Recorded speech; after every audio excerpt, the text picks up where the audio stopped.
And I think this might be her first appearance in ECS. Ooh, We first got appearances are always a plus. we got a Nova pick coming up from Clairvoyant. Yeah, we do. We've got a Nova there. Last pick, which I think is the right place if you're going to pick her, last pick I think is the place to be. Let's go over the rest of it real quick and we can talk about a Nova first. So, Yep. first band, first pick goes to 2-Arc. They slam out that Zero tool. Clairvoyant follows up with the Tychus. 2-Arc takes the safe pick, gets the Arthas. And then we see a draft unfold from there, which looks pretty normal until near the end. We see Arthas, Demon Hunter, Tassadar, really solid and normal. And then for the other team, we see Uther, Tyrael, Barbarian, Falstad, really solid, really normal stuff from them. Now, in these last couple picks, the draft gets a little bit weird for both teams. The Witch Doctor is getting less weird. A lot of teams have been playing it this week. They saw the power of that Ravenous Spirit. They're trying it out. Seen really good success so far. Now, Clairvoyant, in their last pick, takes the Nova here. Do you think that's a counter pick to the Witch Doctor, Zoya? That's actually what I was thinking. You know, they have decent interrupt with, I guess, the Barbarian Leap, but other than that, maybe we can see, like... Because, you know, when Witch Doctors go for the Ravenous Spirits, they go from, like, behind walls and around corners and stuff. So maybe you use that with the triple tap, and you just snipe the Witch Doctor as soon as he's channeling it. That is the only way I can see into the Nova being a pick. A counter pick, and even then, it's still kind of weird. We'll have to see, though. Definitely going to be an interesting one in this game. Before we get into it, guys, I want to make sure we shout out, this is a technical alpha game. There are issues. We saw a graphics bug last game. Stuff happens. It's okay. Absolutely. If you like the ECS anyway, it's really fun for us to do. I hope you guys are enjoying it. Make sure to follow on Twitter at ESVTV, Facebook.com/ESVTV, YouTube.com/ESVTV Gaming. Make sure to check it out. Hit that follow, like, subscribe, whatever you want to do. Keep supporting the ECS. Catch all those VODs so we can keep doing this, guys. Let's get into game. Are you ready? Oh, So, I am ready. I'm at 5 seconds in normal speed. Oh, man, you are on point. Let me enable my sound real quick, and then we'll get to going in 3, 2, 1. And we've got March on that Falstad, leading the charge with his Master Skin. Hogfu right beside him, Master Skin Barbarian. Suki on that Nova, also Master Skin. Robo Wolf, Notorious DIG, Uther, Descent, Tyrael. And then we have Mr. J Pickles on the Arthas. We have Furious D on the Tastar, Hero on Brightwing, Keefers on the Vala, and a few tricks on the God tier 4-0 Witch Doctor. The God tier secret sauce, special recipe. Witch Doctor. Well, definitely know the primary ingredient is Ravenous Spirits, I have to say. Yeah. That is where it's at. You know, add a pinch of Merklord, and you know he's pretty scary. Yeah. This is our first Cursed Hollow. I'm pretty sure we didn't have one last week at all. Yeah, I don't think we've seen very much Cursed Hollow at all. Just the way the maps have broken out, we haven't seen that many. So we can give a really quick rundown, if you want, of the map mechanic here. So yeah. I believe it's at 2:45. The first tribute around that time. The first tribute spawns. You collect 3 tributes for your team. That's the goal, to get 3. And then the Raven Lord's Curse applied to the enemy team. It makes all of the enemy team's minions 1 HP, and their towers stop attacking. So you know, lanes will push themselves, or you can dive really easily. It's a pretty big advantage. You know, you never see long games on this map because of that reason. Definitely very, very swingy a lot of the time. Like, a curse will happen and the game will suddenly be way more one-sided. Oh, Suki getting caught here in the jungle by that Arthas. That's not what you want to see. Suki does manage to get away because the team comes saves him, and it looks like Keepers actually gets turned on, and now Keepers and Mr. J Pickles both go down. Hero on that right wing did not phase shift. Both people rotated out of his lane, and he just didn't react in time. So Clairvoyant Gaming picks up 2 kills really early. Yeah, and that's surprising too. You know, when you hear of about a Nova getting caught, Nova has no mobility options at all. Her mobility is her stealth. Yeah. When she gets caught, she's super squishy. She can die. The fact that not only Suki lived there, but they secured the double kill, that's a huge, huge win for Clairvoyant. Yeah, absolutely. That's really surprising to me, because as soon as I saw that Arthas Frozen Tempest hit that Nova, I was like, oh, that Nova is done for. But just gets to walk away, and the turn by Clairvoyant, really, really beautiful to get their team to react that quickly and turn that on the Demon Hunter and Arthas. Now, we see both teams taking their safe Ogre camp really early here. These are going to put a little pressure on the side lanes. It's not going to be the biggest deal. They're not going to commit to these pushes. We even see that they're pulling back and doing the knights anyway during this. So this is not like a really important thing to get these ogres. It's just something you do early to put a little more pressure on when that first tribute comes out. Yeah, it's and here it comes. It is popping up here on the bottom side of the map. Keep in mind that when the tribute spawn, they are completely RNG. Here comes Suki trying to delay the knights. Does not end up getting that. Huge poison goes down on Suki and ends up getting a 1-for-1 there. Not what you want to see, at least on Tempest's end, not having your Arthas for the first tribute fight. Yeah, I mean, neither team in position to take this tribute yet. Looks like Clairvoyant's got Dig there just to... He might actually snipe it out. Looks like Tuark is not responding to it at all, and they're just going to give that one up. They don't want to fight without Arthas. Which is smart, you know. Arthas is a huge powerhouse for the team early on. So he's going to back off. Here's he getting caught bottom lane, though. Will he be able to make it? And he does end up falling. They are going to back off. Kills are currently 4-1 right now. Mr. J Pickles coming in onto Notorious. Keepers trying to burst him down as low as he can, and that body block should secure the kill. Currently kills are 4-2 in favor of Clairvoyant. Yeah, so Tuark picking up a really good counter kill there. After the task star goes down, they realized that the enemy team was a little bit overextended. Managed to catch out the Uther. Surprisingly, he didn't get to walk away. He actually got body blocked by Arthas and the Witch Doctor. So, good rotation there by Tuark. They picked it up. Their rotations were weak early game, so they fixed it. And looks like the second tribute is spawning now. Yeah, it's going to be on the bottom side again. Again, complete RNG. The next one will be top side, though. So there is a limit to how RNG it can be. Both teams seem to be collapsing right now. Mr. J Pickles going in 3v1 right now. Keepers has to back off. Will he actually just take... Yeah, he's going to die here. Mr. J Pickles, really questionable engagement there. Mr. J Pickles really brave, wanted to walk in there. I think he only saw 3, and he was trying to peel for Keepers. He thought maybe they could turn it on him, but with the positioning that Clairvoyant had, he just got focused down really fast. Now, he did enough damage that it actually looks like Clairvoyant is too hesitant to go and get this tribute. They're going to back off, give it to Tuark. So Tuark's going to get a tribute off of this. They're getting experience from Brightwing in the top lane this entire time, whereas the Clairvoyant team is not getting that top lane experience. They just lost a whole wave there. So Tuark definitely getting back in this game. We can see they're even in levels now. It's something that a lot of teams do with the Brightwing. They're very patient about making that Brightwing come down only as a necessity. So they keep that experience lead up. We see that the kills are in favor of 5-2. Tempest is not that far behind because of Kiro just sitting up here. Yeah, absolutely. Here we see... Ooh, Kiro going to die top lane.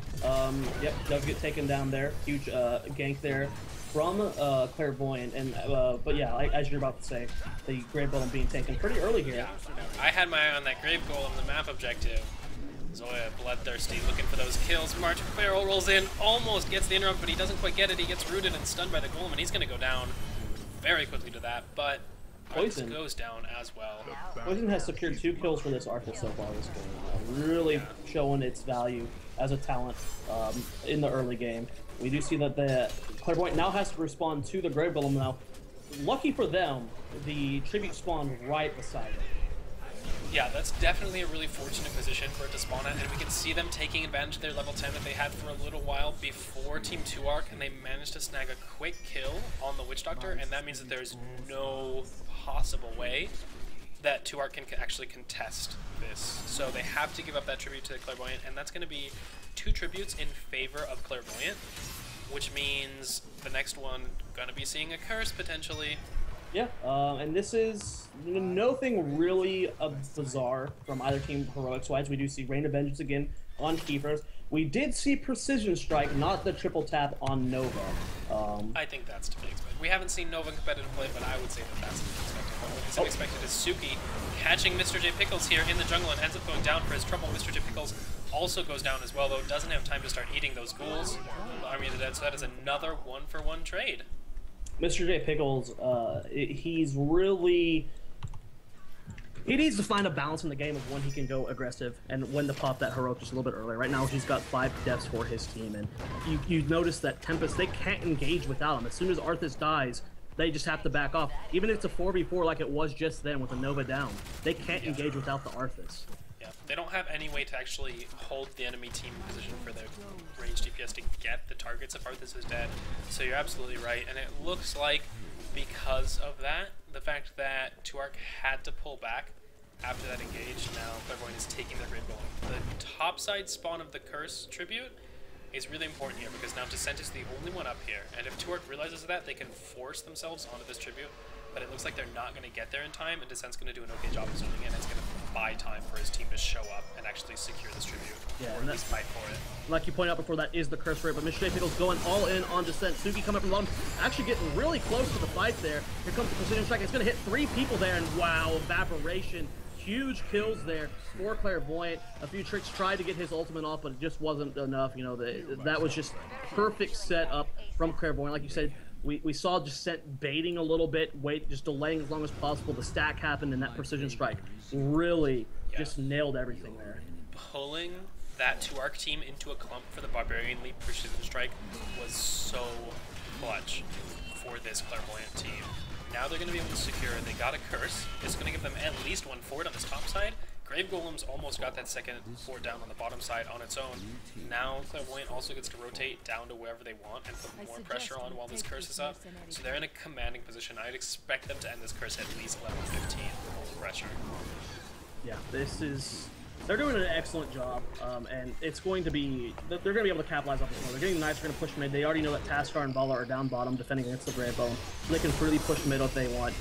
They definitely going to go, ooh, Mr. Paid Pickles, actually 2 whiffed ults there just on Mr. Paid Pickles. That was actually, I think, with Descent using Judgment, 3 ultimates on 1 person that did not need to be used there. So the reason that Arthas didn't get hit by Shotgun on Precision Strike is actually because Descent cast the Cast Aside, which is the level 13 Tyrael talent. It makes your smite move the target, and it's really powerful and really good, but it's a really common issue I've seen with Tyraels, is they judgment someone, and your instinct is like, oh, I'm going to cast Aside to bring them towards my team more, but it actually made the Shotgun and the Precision Strike miss. Luckily, his team didn't get punished by that at all, because they had enough damage to kill him and they got the fort anyway. But here we see, like I said, Team Clairvoyant level 15, big advantage here. And Zoya, what time are you at?